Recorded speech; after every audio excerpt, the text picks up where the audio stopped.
बोलने का अवसर मिलता है तो मैं एक ही बात कहता हूँ कि ऐसा कुछ करें कि निश्चित रूप से हम अंजाम पे पहुंचे। जहाँ तक मुझे पता है ऑलमोस्ट 50 साल होने आए। एक प्रश्न में अंदर ही अंदर मुझे ये होता है कि ऐसी क्या बात हो गई, 1 साल 2 साल 5 साल 10 साल 15 साल 20 साल 50 साल तो बहुत बड़ी बात होती है।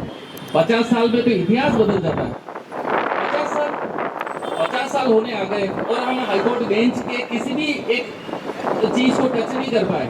मेरा विशेष आग्रह है हाईकोर्ट संघर्ष समिति से, बार कार्यकारिणी से, क्या आप आदेश दीजिए, हम निश्चित रूप से लिए तैयार है। आदरणीय रामजी साहब बिराजे हुए यहाँ पे, मुझे अभी भी याद है कि आपकी अध्यक्षता में ऐसी मुहिम जब इसी जगह पे छिड़ी थी, ऑलमोस्ट महीना भर होने आया था और हम अंजाम तक पहुंच गए थे। मैं आप सभी से, आप सीनियर्स हैं, आप चीज़ों को अच्छे से समझते हैं, आप जैसा आदेश करेंगे हम तो करने के लिए तत्पर हैं, तैयार हैं। आप ऐसा कुछ कीजिए कि हम जल्दी से जल्दी इस मुहिम को ख़त्म करके अपनी मंजिल को पालें। मेरा आपसे निवेदन है कि या तो आर या पार। 50 साल अभी होने आए हैं, हो सकता है 25 साल 50 साल और हो जाएंगे, क्या होगा? कहीं कहीं हमें एक्शन तो लेना पड़ेगा ना।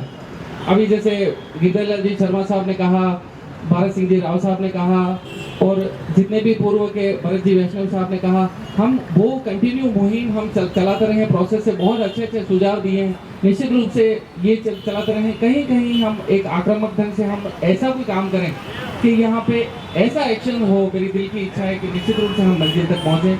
आपने मुझे बोलने का अवसर दिया, बहुत बहुत धन्यवाद। Thank you so much. सारे अधिवक्ताएं राम जी की तरफ देख रहे हैं और मुझे जनक जी की सभा के अंदर तो शिव धनुष वाला प्रसंग मेरे को याद आ गया, तो जहाँ पर वशिष्ठ मुनि कहते हैं उठो राम बन जाऊ भव चापा बैठे हो तात जनक परितापा। तो बस इसी क्रम में मैं कहता हूँ कि अब राम जी साहब उठें और ये जो हाईकोर्ट रूपी जो धनुष है बेंच का, ये आप जल्दी तोड़ें। आदरणीय बड़े भाई राम कुमार भाई साहब।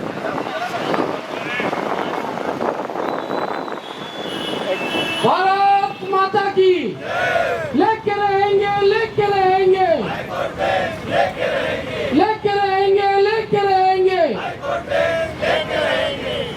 आज के इस हाईकोर्ट बेंच आंदोलन के हमारे इस धरने में उपस्थित बार के अध्यक्ष जितेंद्र जी जैन साहब, महासचिव लोकेश जी, संभाग के हमारे संयोजक आदरणीय नंदवाना साहब, आदरणीय राव साहब, हमारे पूर्व अध्यक्ष भरत जी, उपस्थित सभी हमारे साथी अधिवक्तागण, मेरा ये निवेदन है कि इस जैसा लोकेश जी ने बताया कि हम इसके बाद में बैठकर आगामी समय में इस आंदोलन के बारे में क्या किया जाना चाहिए, किस प्रकार से इस आंदोलन को हम तेज कर सकते हैं, इसके बारे में विचार करेंगे। लेकिन मेरा ये मानना है कि हमारा दुर्भाग्य है कि पिछले लंबे समय से, चाहे हमारी सुस्ती कह लो, चाहे हमारे राजनेताओं की लापरवाही कह लो, हम इस आंदोलन को उस मुकाम पे नहीं पहुंचा सके। कई कारणों से आंदोलन कभी तेज हुआ, कभी धीमा हुआ, लेकिन अब वो समय आ गया है कि हमारी जो सफलता है वो हमारे अगले कदम पे हमारी प्रतीक्षा कर रही है। निश्चित रूप से हम इसके लिए प्रयास करेंगे, हमको सफलता मिलेगी। मेरा शहर के विधायक जी ताराचंद जी से कई बार इस बारे में चर्चा हुई। उन्होंने कहा कि भाई अगर आप फिफ्थ शेड्यूल की बात करते हो तो इसके बारे में समझाने के लिए आप राज्यपाल के पास चलिए, संभाग का डेलीगेशन बनाइए, आप जिस दिन तय करोगे उस दिन हम जाके और राज्यपाल जी से इस बारे में मिल सकते हैं। हमारा सौभाग्य है कि राज्यपाल भी महाराष्ट्र के किसी न किसी अनुसूचित जनजाति के क्षेत्र से आते हैं, वो हमारी बात को निश्चित रूप से समझेंगे, इस बात को आगे बढ़ाने का प्रयास करेंगे। अभी थोड़ा सा बार काउंसिल के चुनाव का समय है, हमको कई वक्ताएं हमारे इस बारे में इस पर चर्चा कर चुके कि हमको इस बार चुनाव के समय हमेशा हम कहीं न कहीं विभिन्न कारणों से, विभिन्न प्रलोभनों से, विभिन्न चीज़ों से प्रभावित होकर और दूसरे लोगों को वोट दे देते। मेरा आपसे ये निवेदन है, जयपुर से एक वकील साहब पधारे हुए हैं, विराजे हुए हमारे बीच में, आपको अच्छा नहीं लगेगा, लेकिन मेरा ये निवेदन है कि मेवाड़ के लोग मेवाड़ को सबसे पहले प्राथमिकता देवे और मेवाड़ के लोग मेवाड़ के लोगों को चुने। निश्चित रूप से हमारा यहाँ का व्यक्ति चाहे वो कैसा भी हो, लेकिन हमारे सुख दुख में सबसे पहले आकर खड़ा होने वाला व्यक्ति होगा तो वो हमारे मेवाड़ का होगा। आप उस मेवाड़ के व्यक्ति में प्रायोरिटी तय कीजिए, लेकिन प्राथमिकता के आधार पर मेवाड़ के व्यक्तियों को ज्यादा से ज्यादा चुनकर भेजे, ऐसी हमारी अपेक्षा है। हम सब आदरणीय मेवाड़ वागड़ संघर्ष समिति के संयोजक महोदय, मेरे परम मित्र रमेश जी नंदवाना साहब, बार एसोसिएशन उदयपुर के क्रांतिकारी अध्यक्ष महोदय जितेंद्र जी जैन साहब, महामंत्री लोकेश जी, मेवाड़ वागड़ संघर्ष समिति के महासचिव राम जी कृपा साहब, डॉक्टर गिरधारी लाल जी, कॉमरेड गणेश लाल जी, बंटी साहब, महेंद्र जी, हमारे विद्वान अधिवक्ता सुभाष जी भांडाव साहब, पूर्व अध्यक्ष मनीष जी चुपके से आके बैठे हैं, डॉक्टर भरत सिंह जी, महिला अधिवक्ता, पूरी बार कार्यकारिणी, मेरे पूर्व अध्यक्ष और मेरे प्रिय भरत जी वैष्णव, रामलाल जी मेघवाल साहब,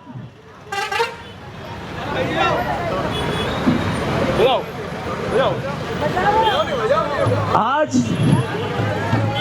7 तारीख है, हर महीने की 7 तारीख आती है और हड़ताल हमारा कर्तव्य हो जाता है और केवल मात्र खाना पूर्ति करके आगे बढ़ जाते हैं। 7 तारीख आते ही हमें वापस याद आता है कि आज ये करना है, आगे ये करना है। मैं जब 2007 में अध्यक्ष था, मेरे साथ में हम नंदवाना साहब ने कोटरा से कम 7,000 आदिवासियों के साथ दिल्ली गेट पर जो मजमा दिखाया था और उसी समय हमारे तत्कालीन पंजाब के राज्यपाल महोदय गुलाब चंद जी कटारिया साहब इस कलेक्ट्री के बाहर जो विशाल सभा हुई थी, उसमें उन्होंने अपना शर्ट उतार कर ये ऐलान किया था कि हाईकोर्ट बेंच मेरे से है, मैं हाईकोर्ट बेंच से नहीं हूँ। भाइयों, हाईकोर्ट बेंच हमारा अधिकार है।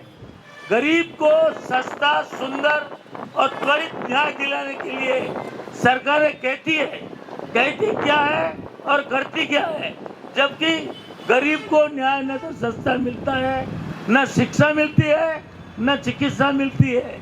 ऐसी ही बात आपके सामने मैं रख रहा हूँ जो वास्तविकता है। भाइयों, आपको ये जानकर बहुत दुख होगा कि हमारे बीकानेर के जो लॉ मिनिस्टर है, उनकी परम इच्छा है कि बीकानेर में वर्चुअल बेंच स्थापित हो और इसका हम विरोध करते हैं तो वो भी चुप हो जाते हैं और हमको भी चुप कर जाते हैं।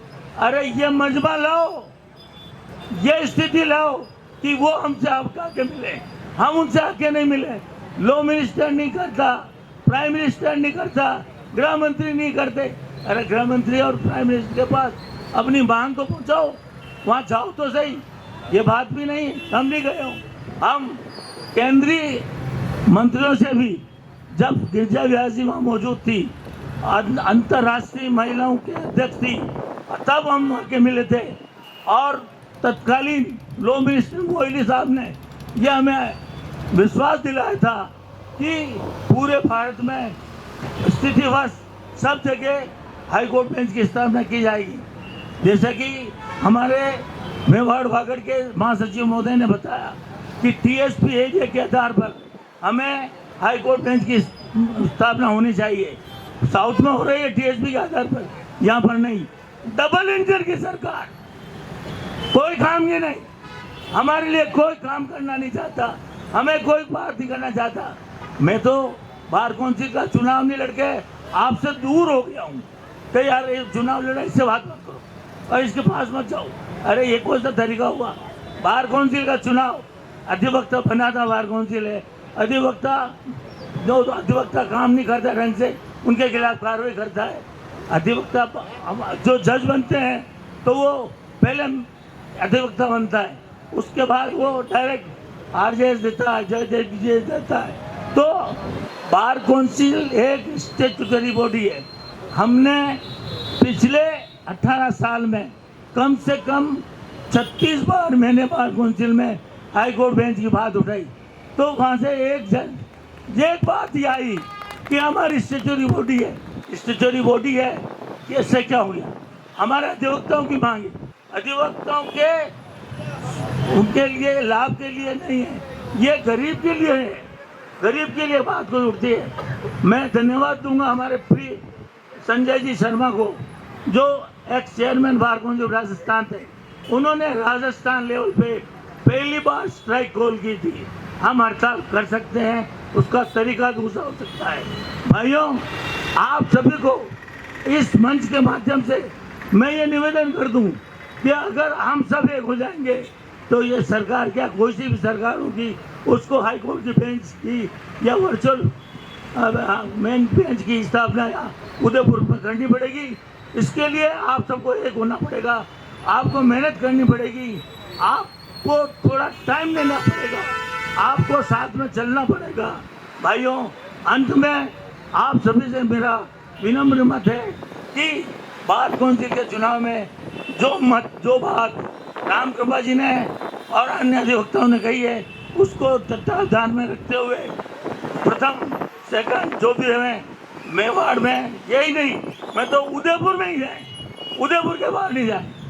भाइयों, हमारे बीच जयपुर से अधिवक्ता उनके साथियों के साथ आए हैं, उनका मैं हृदय से स्वागत करता हूं। बार काउंसिल में चुनाव लड़ने का सबको अधिकार है, परंतु जातिवाद, क्षेत्रवाद, धर्मवाद को इस बार काउंसिल में मिल जाएंगे। भाइयों, आप ऐसे आदमी को लाइए जो अपना हो।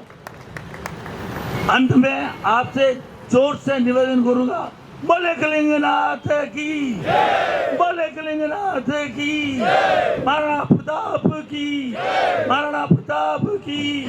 We want, we want, we want, we want, we are, we are, we are, we are, we are, इनकलाब, इनकलाब, भारत माता की, भारत माता की, भारत माता की। तन मन धन से हम इस आंदोलन को 7 तारीख तैयार है।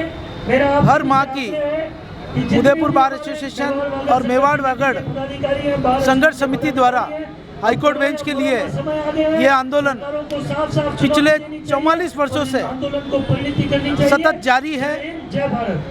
आज हम सब अधिवक्तागण द्वारा न्यायिक कार्य का स्थगन किया गया है और किसी भी अधिवक्ता, टाइपिस्ट और सारे जो कोर्ट में जो हमारे साथी लोग हैं उनके द्वारा किसी प्रकार का कार्य नहीं किया जा रहा है। मेवाड़ वागड़ हाईकोर्ट बेंच जो कि इस गरीब आदिवासी बहुल्य क्षेत्र के लिए जो मांग हमारे द्वारा की जा रही है, जो लंबे समय से इसके लिए हम प्रयासरत हैं कि उदयपुर में हाईकोर्ट बेंच स्थापित हो। हाईकोर्ट बेंच नहीं तो सर्किट बेंच, सर्किट बेंच नहीं तो वर्चुअल बेंच स्थापना हो। प्रधानमंत्री मोदी जी का ये सपना है कि हर घर न्याय पहुँचे और सभी को सस्ता, सुलभ और त्वरित न्याय मिले। इसके लिए मेवाड़ में, उदयपुर में हाईकोर्ट बेंच की बहुत ही महती मांग है, परंतु दुर्भाग्यवश इस आंदोलन को दोनों ही राजनीतिक दलों ने अपने निजी कारणों से पूरा नहीं किया है, जिस कारण हम लोग प्रत्येक 7 तारीख को यह हड़ताल कर रहे हैं।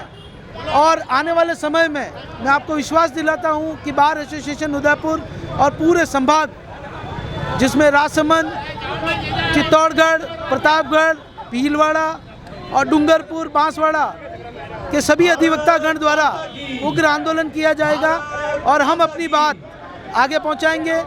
जबकि डिसेंट्रलाइजेशन ऑफ जस्टिस, न्याय का विकेंद्रीकरण होना चाहिए, क्योंकि राजस्थान भारत का सबसे बड़ा भौगोलिक क्षेत्रफल की दृष्टि से बड़ा भूभाग है। बांसवाड़ा से जोधपुर की दूरी करीब 450 पौने 500 किलोमीटर है। हमारा गरीब आदिवासी बांसवाड़ा, डूंगरपुर और यहाँ के लोग जोधपुर तक नहीं पहुँच पाते हैं, जिस कारण हमारे जेलों में कई असंख्य लोग पड़े हुए हैं, न्याय से वंचित हो रहे हैं। ऐसी दृष्टि में हम सब अधिवक्तागण आने वाले समय में इस आंदोलन को उग्र करेंगे। और मैं आपके चैनल के माध्यम से सभी राजनीतिक दलों को और राजनेताओं को ये आगाह करना चाहता हूँ कि इस मांग को, जबकि दोनों और प्रमुख राजनीतिक दलों ने मैनिफेस्टो में लिया गया है, परंतु जैसे ही चुनाव जीतते हैं और इस मांग को लेकर उदासीन रवैया जो अपनाया जा रहा है, यह बहुत ही घातक होगा उनके लिए। कि आने वाले समय में नगर निगम के चुनाव है, पंचायती राज के चुनाव है, ऐसे समय में अगर इस मांग को आगे नहीं पहुंचाया गया तो बेहद गंभीर परिणाम भुगतने पड़ेंगे। कमेटी बन के रह गया 3000 अधिवक्ता, लेकिन ये 300 अधिवक्ता नहीं दिख रहे हैं। ऐसी कोई गिने चुने जो लोग हैं हर बार आते हैं, वही आ रहे हैं। सिर्फ उन्हीं का आंदोलन है या फिर सबका आंदोलन? ये सबका आंदोलन है और संख्या बल से ज़्यादा हमारा मनोबल बहुत ऊंचा है और हम कोशिश करेंगे कि सारे अधिवक्तागण इसमें शामिल हो। लेकिन इस समय कई बार कोई न कोई कारण होता है, व्यक्तिगत कारण होता है, उस कारण आज थोड़ी संख्या कम है, लेकिन फिर भी बहुत अच्छी संख्या है और हमारा जो मनोबल है बहुत ऊंचा है। ऐसी दृष्टि में आने वाले समय में अधिक से अधिक संख्या में अधिवक्तागण को जोड़कर हम इस आंदोलन को उग्र करेंगे। संख्या भी नहीं है अध्यक्ष जी, जबकि जब चुनाव होते हैं फिर उसका कार्य होता है, उसमें भीड़ आती है, लेकिन ये खाली फॉर्मेलिटी है या इस समय नहीं, कोई फॉर्मेलिटी नहीं है। ये हमारा आंदोलन है, जन जन से जुड़ा हुआ आंदोलन है। इस समय बार काउंसिल के इलेक्शन भी है और बार काउंसिल के इलेक्शन के कारण सभी लोग, कई अधिवक्तागण अपने साथी अधिवक्तागण के साथ चुनाव प्रचार में है। इस कारण इस बार संख्या कम है, बाकी बहुत अच्छी संख्या के साथ ये आंदोलन चल रहा है। साथियों, एक प्रकरण हुआ था खंडेला में। हम बार काउंसिल के आह्वान पर हमने यह स्ट्राइक करी थी और स्ट्राइक भी इतनी जोरदार हुई थी कि हम 5-10 साथियों के खिलाफ यहाँ के कोर्ट द्वारा, यहाँ के जज द्वारा हमारे विरुद्ध अवमानना का एक याचिका दायर की और हाईकोर्ट में हम सबको पेशों में जाना पड़ा। एक कोर्ट ने तो ठीक ही, पर एक दूसरी कोर्ट ने भी बिना ही आधारों के हमारे खिलाफ ये कंटेम्प्ट का पिटीशन हाईकोर्ट में दाखिल की।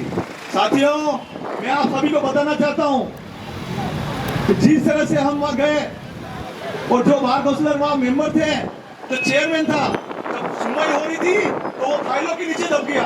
इसके बेशर्मों को कभी भी ऐसे बार काउंसिल में नहीं आने देना चाहिए। साथियों, अपन मेवाड़ के लोग हैं, काफी भोले हैं। जो बाहर से आता है वो अपन को समझा के चला जाता है और हम उस बात को समझ जाते हैं। थोड़ा सा इस बार गौर करना है अपन इस बात को। साथियों, मेवाड़ का वोट मेवाड़ में मिले और अपने अपने अपने होते हैं और अपने अपने ही अपना भला कर सकते हैं। साथियों, दूसरा कोई नहीं कर सकता है। जो रात दिन अपने साथ रहता है, जो रात दिन अपने सुख दुख में काम आता है, ऐसे साथियों को आगे बढ़ाना है। साथियों, न कि 2 मिनट के लिए जो प्यार से बोल के जाए उसको आगे बढ़ाए।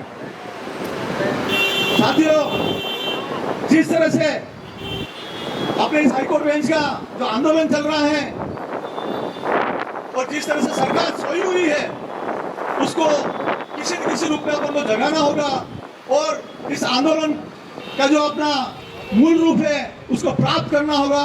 साथियों, हम आंदोलन भली जिम्मे कर रहे हैं। जब भी हाईकोर्ट बेंच संघर्ष समिति हमको आदेश देगी, हम जोरदार आंदोलन करेंगे और सफलता को प्राप्त करेंगे। जय हिंद, जय भारत।